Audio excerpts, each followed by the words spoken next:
আজ দোকানে এমন একজন কাস্টমার এসেছিলেন, চপ খেতে খেতে উনি এমন একটা কথা বললেন যেটা সত্যি বলতে আমার মনটা ছুঁয়ে গেল।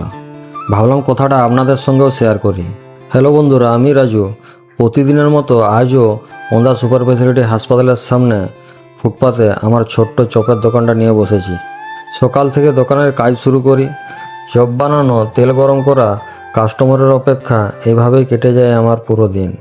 দোকানে আজ একজন এমন কাস্টমার এসেছিলেন, চপ নিয়ে উনি কিছুক্ষণ দাঁড়িয়ে খাওয়ার পর উনি আমাকে বললেন, রাজুদা, তোমার দোকানটা ছোট হতে পারে, কিন্তু তুমি যে পরিশ্রম করে নিজের পায়ে দাঁড়িয়েছ, এটাই তোমার সবচেয়ে বড় ব্যাপার।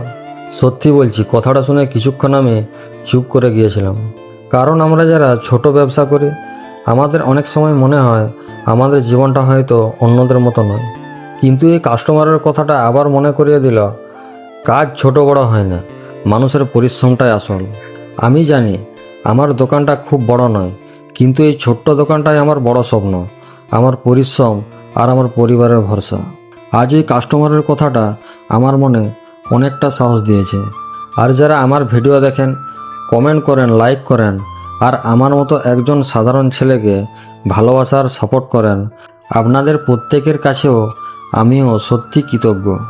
আপনারাও বলুন তো, আপনার জীবনে এমন কোনো কথা আছে যেটা কেউ বলেছিল আর আজও আপনার মনে আছে? কমেন্ট করে অবশ্যই জানাবেন। আর এইভাবে রাজুদার ছোট্ট চপের দোকানের সঙ্গে থাকবেন। আর ভিডিওটা যদি ভালো লাগে তাহলে অবশ্যই তোমার চপ প্রেমী বন্ধুদের সঙ্গে শেয়ার করবেন।